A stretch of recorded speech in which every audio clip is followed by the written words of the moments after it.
Welcome to Lost Relation Chronicles. That evening, it was just the four of us. My wife, Kathy, her sister, Amanda, and Amanda's husband, Roger. It was supposed to be a simple get-together. The night was warm, the pool looked inviting, and the plan was just to relax and have a few drinks by the water. Nothing unusual for two couples who'd known each other for years. But right from the start, Amanda seemed to be paying an unusual amount of attention to me. Every so often, she'd find a reason to pull me away from the pool and into the house. "Can you help me get more ice?" she'd ask, or "I need a hand in the kitchen." At first, I didn't think anything of it. Maybe she just needed a little extra help. But as the night went on, the requests became more frequent, and her behavior started to feel a little strange. Each time I'd try to go back outside where Kathy and Roger were, Amanda would find a reason to call me back. Her tone was playful, but there was something odd about it. Her hand lingered too long on my arm. Her smile was just a bit too inviting. At first, I wondered if I was reading too much into things. But when I politely declined her requests and said I wanted to go back outside, she took it a step further. This wasn't just flirtation or keeping me talking. She escalated things. Suddenly, right there in the hallway, she undressed completely.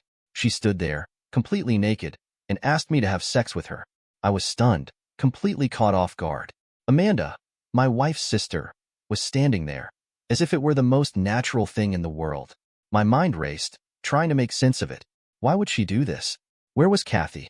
Part of me felt tempted, I won't lie. I'm not a religious person, but I do have my own sense of morality. I try to live by Christian values, especially when it comes to loyalty and morality. The temptation was real, but reason and my sense of integrity won out. I couldn't give in. No matter how desperate Amanda seemed or how strong the temptation felt, I knew it was wrong. I refused, telling her this wasn't right and that I couldn't do it. Amanda looked shocked, as if she hadn't expected someone to say no. But I wasn't about to betray my wife, despite how strange and unsettling the situation had become. Even after I refused, Amanda didn't back down. She grabbed my hand, holding it tighter than I'd expected, her eyes wide and pleading as she asked, "Why? Why are you refusing? Am I not your type?" I felt cornered, but I didn't want to be harsh. I tried to explain gently. "Amanda, you're a beautiful woman. Anyone else might not have thought twice about this, but some of us hold firm values on certain things." She didn't take it well. Rather than backing off, Amanda grew more determined, her grip on my hand tightening. She started trying to manipulate me, her voice soft and persuasive. "It's just a little experiment," she said. "There's nothing wrong with it, really. No one has to know. It's harmless." I stood there, listening to her desperation, feeling more uncomfortable by the second.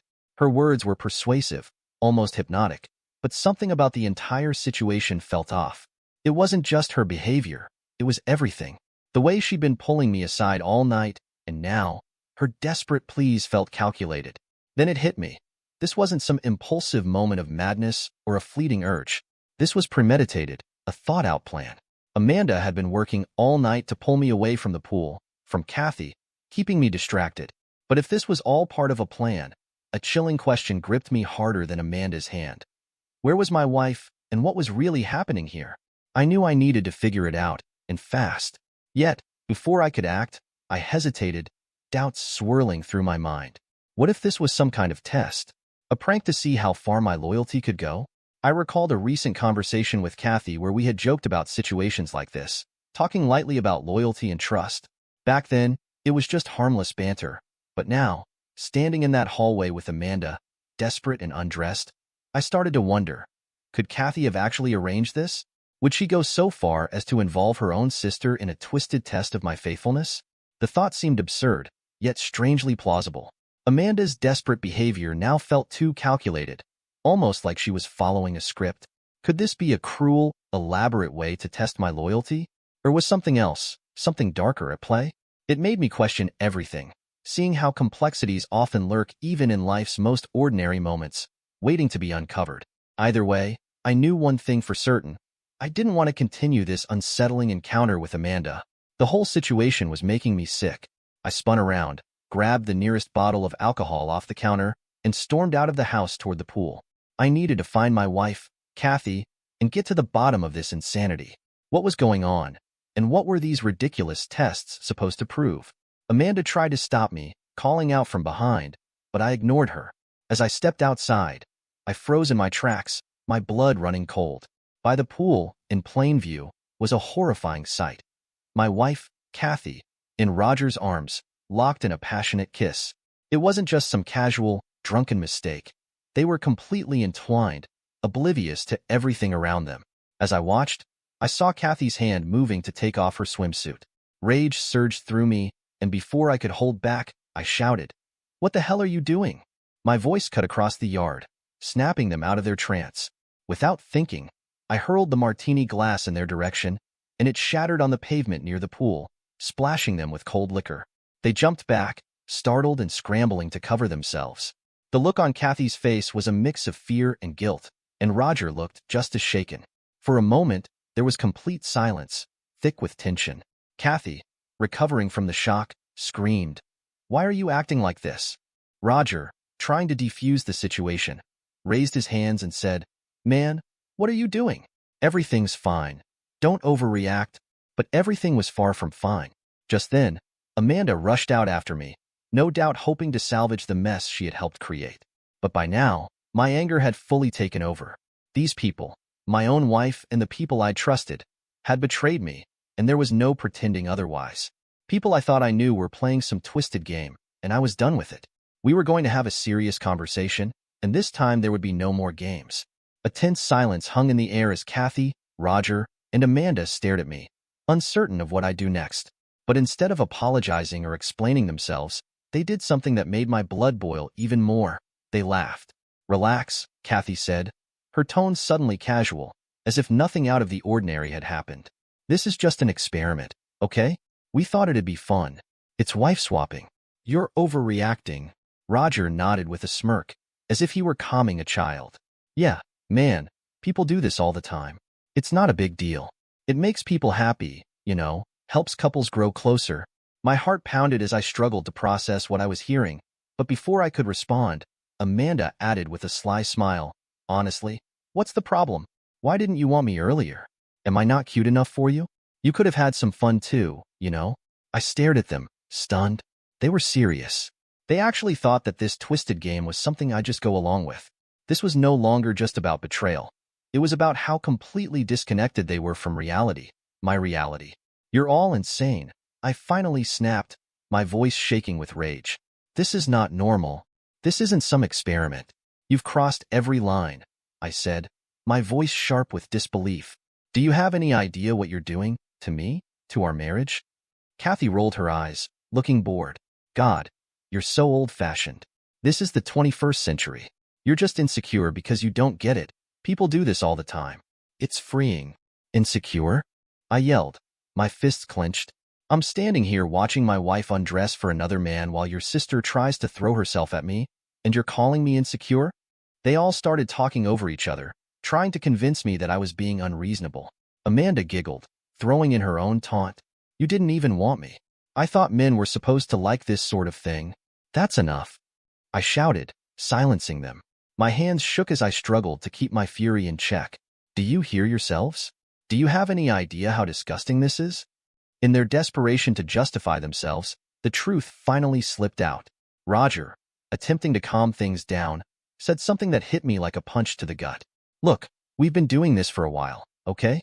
The three of us. We just thought you'd eventually be up for it. We didn't mean to hurt you." A cold realization washed over me. They'd already crossed that line, long ago, behind my back. This wasn't some spur-of-the-moment experiment. They had been planning this, conspiring together, and had been intimate for who knew how long. And now they wanted me to join their twisted little game. I stood there, furious and disgusted, staring at the people I once trusted. This wasn't about happiness or fun.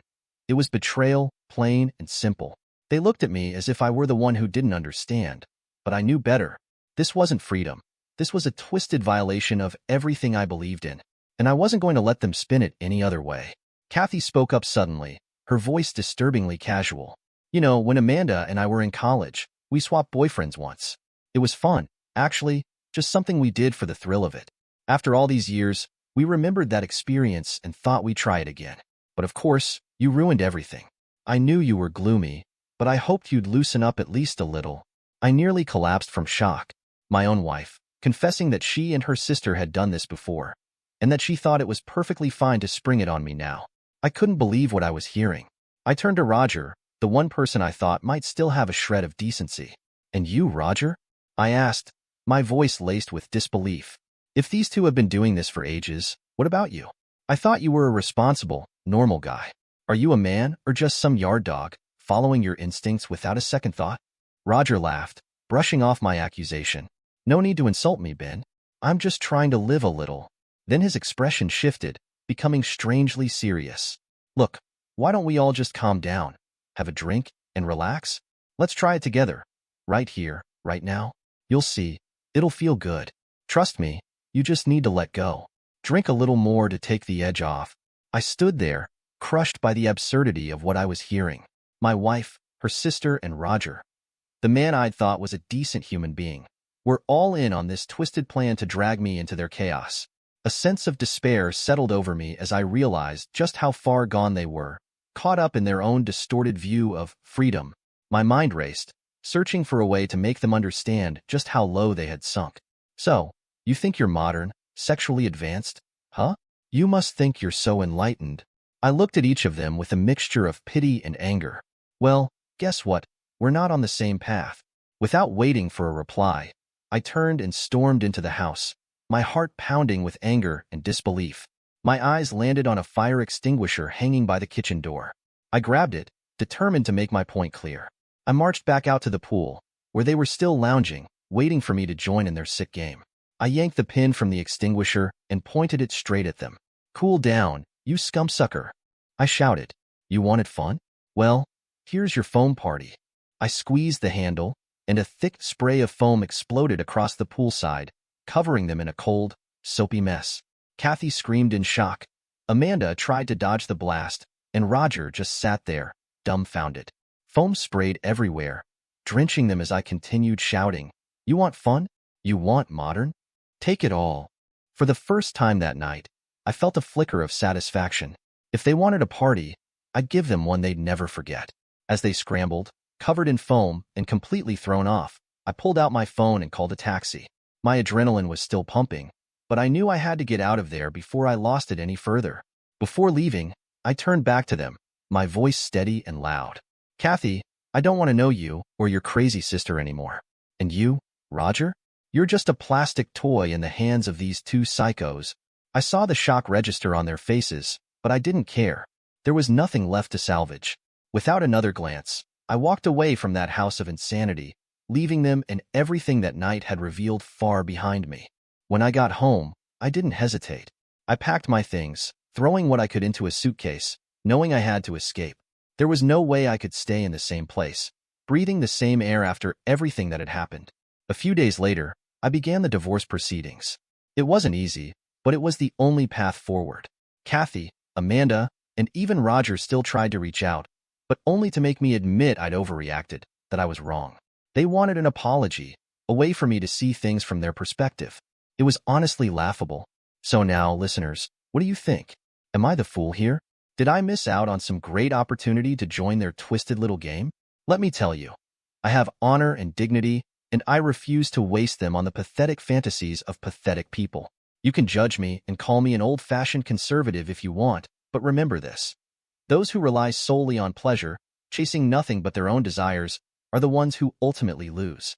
I walked away with my self-respect intact, and that's something they'll never understand. Dear listeners, please share your thoughts in the comments section below, and don't forget to like, share, and subscribe.